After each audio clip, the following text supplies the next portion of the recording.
दोस्तों, भारत के लगभग हर राज्य और शहर में एक से एक प्रसिद्ध ऐतिहासिक जगह हैं। उत्तर प्रदेश, राजस्थान, गुजरात, मध्य प्रदेश आदि राज्यों की तरह दिल्ली के बगल में मौजूद हरियाणा में भी कई प्रसिद्ध ऐतिहासिक जगहें मौजूद हैं। आज अपने इस वीडियो में हम हरियाणा के 5 सबसे प्रसिद्ध ऐतिहासिक जगहों के बारे में जानेंगे। इन जगहों के बारे में जानने के बाद आपका भी हरियाणा की तरफ घूमने का मन जरूर होगा। भगवान श्री कृष्ण ने कुरुक्षेत्र के इस पवित्र धरती पर अर्जुन को गीता का उपदेश दिया था।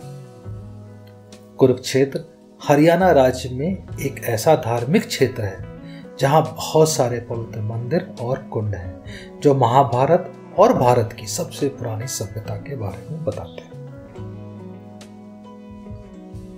हरियाणा में कई ऐतिहासिक जगह हैं जो बहुत प्रसिद्ध हैं और मौजूद हैं, और ये खाली इंडिया में ही नहीं वर्ल्ड फेमस है।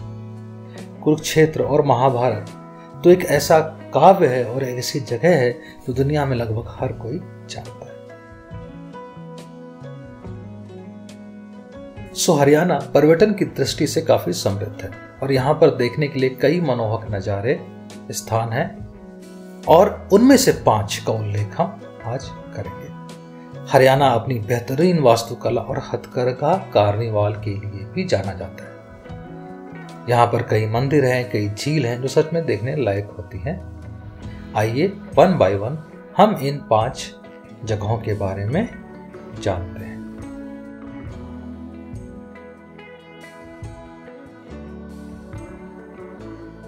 नंबर 1 पे हमारी लिस्ट पे है ब्रह्म सरोवर। ये एक बहुत ही पवित्र झील है। इस सरोवर का नाम इस ब्रह्मांड के निर्माता भगवान ब्रह्मा जी के नाम पे रखा गया है, जैसा कि नाम से हमको पता चलता है। आपको ये जान के आश्चर्य होगा कि कहते हैं कि सूर्य ग्रहण व चंद्र ग्रहण के दौरान इस सरोवर में डुबकी लगाने से हजारों अश्वमेघ यज्ञ के बराबर का पुण्य प्राप्त होता है।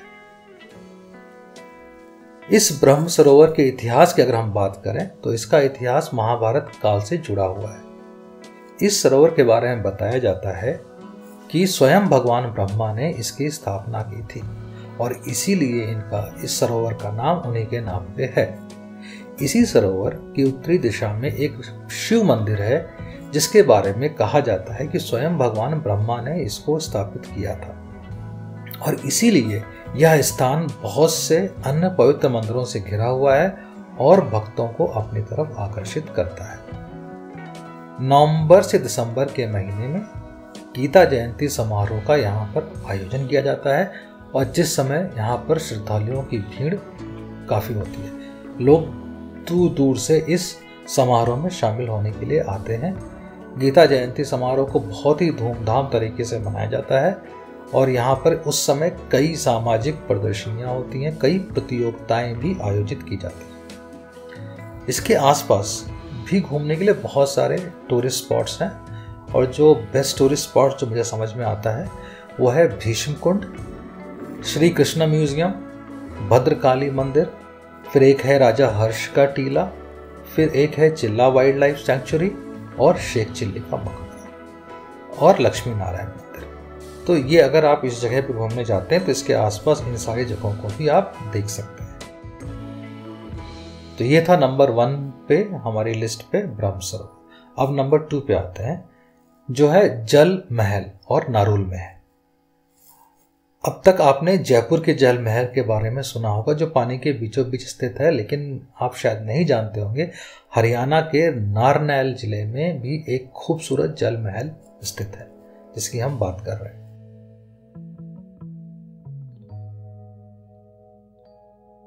पानीपत के सेकेंड बैटल के बाद इस महल का निर्माण करवाया गया था, और इस महल को शाह कुली खान ने बनवाया था। आमतौर पर इसे खान सरोवर कहते हैं, और ये जो महल है वो भारतीय और फारसी वास्तुकला का एक गुड एग्जाम्पल है। जैसा कि नाम से पता चलता है महल के चारों तरफ पानी है। कुली खान ने इसे 1591 में बनवाया था जब वो नरनौल के शासक थे। और अकबर के दरबार में एक अधिकारी भी थे। यह स्मारक भारतीय और पर्शियन शैली के मिश्रण से बनाया गया है। पानी के बीचों बीच में स्थित है। पानी लगभग सूख चुका है अब, लेकिन फिर भी उत्तर की ओर से एक पुल है जिसका प्रवेश द्वार धनुषकार है और सीधे कुंड में खुलता है। मुख्य इमारत के बाहर चारों तरफ 4 मीनारें हैं। इन सभी में ऊपर से ऊपर जाने के लिए सीढ़ियां भी हैं। नीचे जो है निचले कक्ष जो है अलग अलग तरीके से बने हुए हैं और उनके कई प्रमाण मिलते हैं यहाँ पर। इसका आंतरिक भाग मुख्य रूप से सुनहरे रंग से सजाया गया है और इनकी दीवारों पर छत पर चित्र है, डिजाइन है जो काफी आकर्षक है। सो ये एक ऐतिहासिक इमारत है, हरियाणा सरकार की निगरानी में है। इसका कई बार सुधार किया गया है, इसमें जल भरा गया है, तो ये काफी सुंदर दिखता है। अगर हम नरनौल की बात करें तो पौराणिक कथाओं में महाभारत काल में इसका जिक्र मिलता है। कहते हैं इसे नर राष्ट्र के रूप में जाना जाता था। यह भी प्रचलित है कि पहले ये एरिया भारी जंगलों से ढका हुआ था और यहाँ पर काफी शेर पाए जाते थे। जंगल को साफ करके नगर बसाया गया और इसीलिए इसका नाम रखा गया नाहरनौल, और फ्यूचर में ये नाहरनौल बोलते बोलते नरनौल हो गया। सो ये जगह घूमने लायक है। यहाँ पर एक सुंदर गार्डन है और सुंदर गार्डन के साथ ये काफी अच्छा पिकनिक स्पॉट हो सकता है।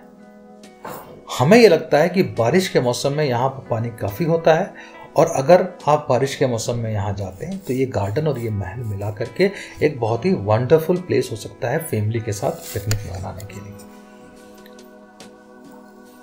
नंबर 3 पे हमारी लिस्ट पे है वो है शेखचिली का मकबरा, या शेखचिली टॉम भी बोलते हैं उसको। कुरुक्षेत्र सिर्फ महाभारत, शक्तिपीठ या बाकी दूसरे धर्मस्थलों के लिए ही फेमस नहीं है, इसे शेखचिली के मकबरे के लिए भी प्रसिद्ध माना जाता है। शेखचिली का मकबरा जो है वो प्रसिद्ध सूफी संत शेखचिली की याद में दारा शिकोह ने लगभग 1650 में बनवाया था। शेखचिली के मकबरे में आकर्षित सुंदर डिजाइनें फारसी वास्तुकला का एक बहुत ही बढ़िया उदाहरण है। आपको पता ना हो पर शेखचिली का असली नाम जो था वो था, एक सूफी संत थे, उनका नाम था अब्दुल रहीम उर्फ अब्द उल रजक। इसी मकबरे में शेखचिली के अलावा उनकी बेगम का भी कब्र है। शेखचिली बुद्धिमान होने के साथ साथ उदार व्यक्ति भी थे। शेखचिली के इस मकबरे का निर्माण लाल बलुआ पत्थरों से हुआ है। शेखचिली के मकबरे में लाल बलुआ पत्थरों से निर्मित एक मस्जिद भी है, मदरसा भी है, लॉन है और एक पुरातत्व संग्रहालय भी बना हुआ है। ये एक अच्छा म्यूजियम भी है। आपको शायद पता ना हो पर ये शेखचिली जो है वो अकबर के 9 रत्नों में से एक थे। शेखचिली का जन्म एक गरीब परिवार में हुआ था, गरीब शेख परिवार में हुआ था और इनके पिता का देहांत इनके बचपन में हो गया था। इनकी माँ ने ही इन्हें पाल पोस के बड़ा किया। पर इनके नाम के पीछे एक बहुत ही इंटरेस्टिंग स्टोरी भी है। जैसे जैसे शेखचिली की उम्र बढ़ने लगी, वो पढ़ने जाने लगे, उन्हें स्कूल में पढ़ाया गया कि लड़का खाता है और लड़की खाती है। जैसे कि सलमान जा रहा है तो सुल्ताना जा रही है। एक दिन एक लड़की कुएं में गिर गई। उसे देख करके शेखचिली दोस्तों के पास जाकर बोला कि चिल्ली रही है, चिल्ली रही है, लेकिन उसकी बात को कोई समझ नहीं पाया। तो सभी को कुएं के पास ला करके दिखाया गया कि वह चिल्ली रही है। उस लड़की को कुएं के बाहर निकालने के बाद लोगों ने उससे पूछा कि तुम चिल्ली रही है क्यों बोल रहे हो। तो उसके मुंह से बार बार एक ही बात सुनकर लोगों ने उससे पूछा कि तुम चिल्ली रही क्यों बोल रहे हो बार बार। तो उसने बताया कि अगर ये लड़का होता तो मैं बोलता चिल्ला रहा है, क्योंकि लड़की है तो मैं बोल रहा हूँ चिल्ली रही है। ऐसा मुझे पढ़ाया गया है। यह सुनकर सब लोग हंसने लगे और उसी दिन के बाद से उसका नाम शेखचिली हो गया और लोग उन्हें शेखचिली कहकर पुकारने लगे। तो ये थी प्यारी सी इंटरेस्टिंग स्टोरी, बट अपने आप में ये काफ़ी ऐतिहासिक जगह है और अगर आप कुरुक्षेत्र की यात्रा पे हैं तो ये आपके लिस्ट में होना चाहिए। नंबर 4 पे जो मेरी लिस्ट पे है वो है ज्योतिसर कुरुक्षेत्र। ज्योतिसर कुरुक्षेत्र से लगभग 12 किलोमीटर की दूरी पे है।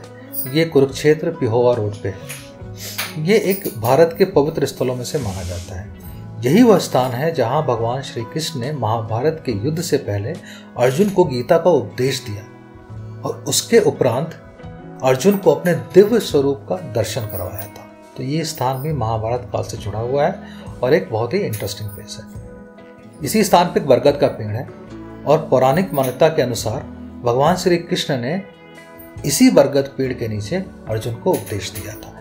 तो इसीलिए कहते हैं कि यह पेड़ 5000 सालों से खड़ा है और महाभारत काल से संबंध रखता है।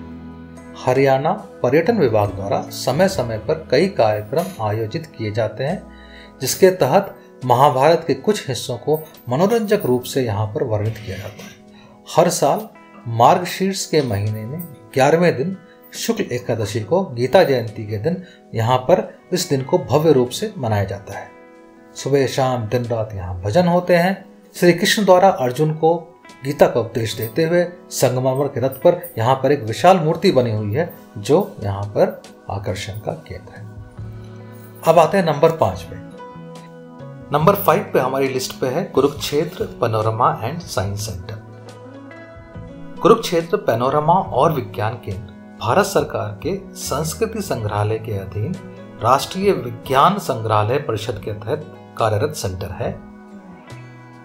कुरुक्षेत्र पैनोरमा और विज्ञान केंद्र कुरुक्षेत्र के प्रमुख आकर्षणों में से एक है, जो महाभारत काल की घटनाओं को और विज्ञान के रहस्यों को विस्तृत रूप से दर्शाता है। कुरुक्षेत्र के मुख्य रेलवे स्टेशन से लगभग 2 किलोमीटर की दूरी पर स्थित है यह विज्ञान केंद्र। सुबह 10 बजे से लेकर के शाम को 5:30 बजे तक यह खुला रहता है।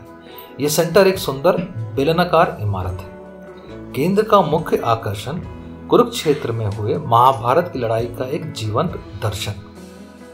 बेलनाकार हॉल के केंद्र में खड़े होने पर 18 दिनों के एपिसोड को विशाल 34 फीट ऊंची स्क्रीन पर पांडवों और कौरवों के टकराव को देखा जा सकता है।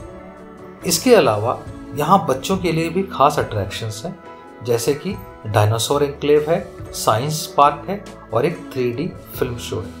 सो पूरी फैमिली और बच्चों के साथ जाने के लिए, घूमने के लिए एक बहुत ही इंटरेस्टिंग और सुंदर जगह है और ये सुबह 10 बजे से लेकर के शाम को 5:30 बजे तक खुला रहता है। फीस लगभग 20 रुपीज़ पर पर्सन है और बच्चों के लिए 10 रुपये है। सो डेफिनेटली ये बच्चों के साथ घूमने के लिए एक मस्ट विजिट प्लेस है अगर आप कुरुक्षेत्र और हरियाणा की यात्रा में हैं। सो दोस्तों, ये थे 5 वो जगहें जो हमारे हिसाब से आपको जरूर देखनी चाहिए अगर आप हरियाणा की यात्रा में। उम्मीद करता हूँ कि आपको ये जानकारी अच्छी लगी होगी और अपनी अगली हरियाणा की तरफ यात्रा में आप इन 5 प्लेसेस को अपनी लिस्ट में जरूर शामिल करें। उम्मीद करता हूँ कि आपको ये जानकारी पसंद आई होगी। अपनी अगली वीडियो में ऐसी कुछ जानकारियों के साथ फिर मिलते हैं। तब तक के लिए बाय बाय।